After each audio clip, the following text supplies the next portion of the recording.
Welcome back to the Ruby Tuesday. My name's Ruben and this is my review for Dragon Age Absolution. Recently on YouTube they had a special event where they dropped the first episode. I did a review for that. I had my ideas of where the season would go. I've seen all the episodes now. But before we do that, it is the 9th of December and every day we open an advent calendar Star Wars pop idol figure. So let's check out what it is. We have a darker green, different version of the bounty hunter, obviously Boba Fett. It's pretty cool. I'll show you the two versions next to each other. One's more Christmassy, one seems to be more traditional.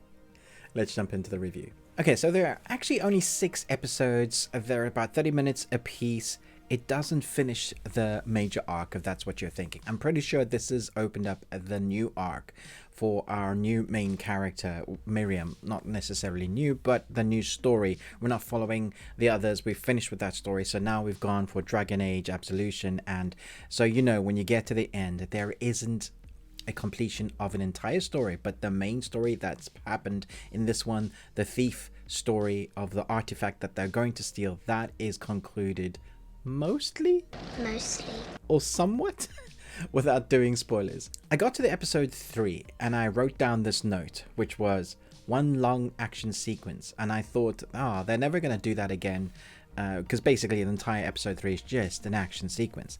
And then 4 and 5 and 6 happened, and there are large, long action sequences. So if that's something that you're looking forward to, then I think you're going to be really pleased. And they play a lot with the various magics, like I mentioned in my episode 1 review, of how magics and fighting go together. It definitely made me want to go and play Inquisition again. The other series didn't do that. This time around, I definitely want to go play Inquisition again. There's so many nods and characters that are recognizable, at least from that world. It feels like it's coming off Inquisition, even though you don't need to have played the game Inquisition to watch this anime, because it's a separate, standalone new story. And when it comes to the story, it's fine. It's very small in context for the first series. For these 6 episodes, it kind of stays in one location. I expected that the heist would go off with a little bit of a hitch, and then they would end up doing something to follow that story. It does have a hitch, but it kind of stays there because of a history of our characters with Miriam.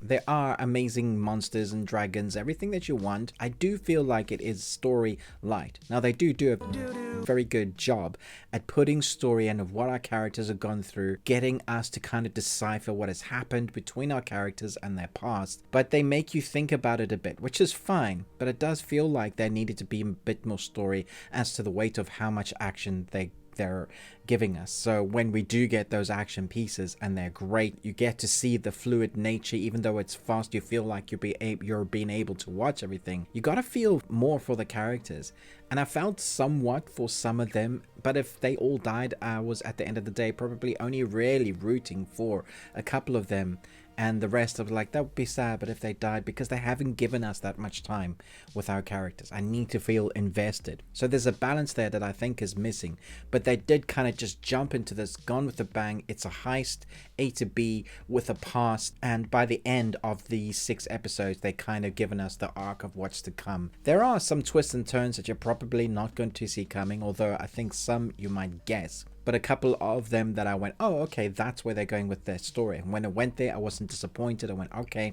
that's giving me more of an emotional impact for the story.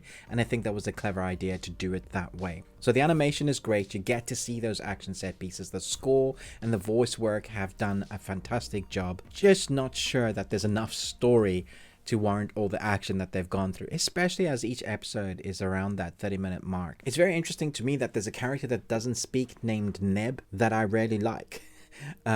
It's, I guess, the story around that character has more emotional depth than the talking character, so it gives you an idea of what they're doing with the storylines. I think the animation is fantastic. Action sequences are amazing. The way they incorporate that with the music and the tone, I guess the bigger pieces of when you're seeing magics used against a sword wielding or a rogue, or some other magic user against another magic user, it all feels like it's realized and thought out. They don't just get to fly about. There are consequences. They get tired, they get injured, they're not immortal. There are consequences for what they're doing. They run out of stamina, they get hurt, they get punched, they're about to die many times.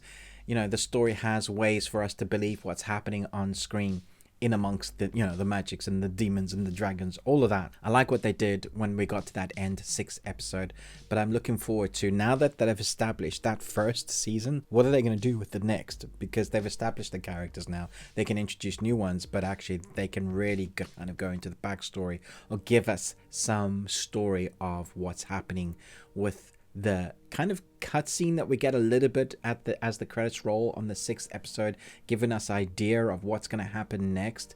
You've seen these people before, at least we've seen these creature people before, it's at least in the game, so it'll be an idea to see what they're going to be doing next. Those who have played the game will have an idea, but still they're doing their own thing, which I think is a good thing. It's a solid 3.5 Nicolas Cages out of 5. You got one. Congratulations. I think it's almost pushing 4, but I'm just not sold on the lack of story that there is. Although there is story within the fighting sequences, with the dialogue that they give us, the little bits that they give us, the backstory we can glean from that. There is flashbacks that we get to see with what has happened, but I still needed more.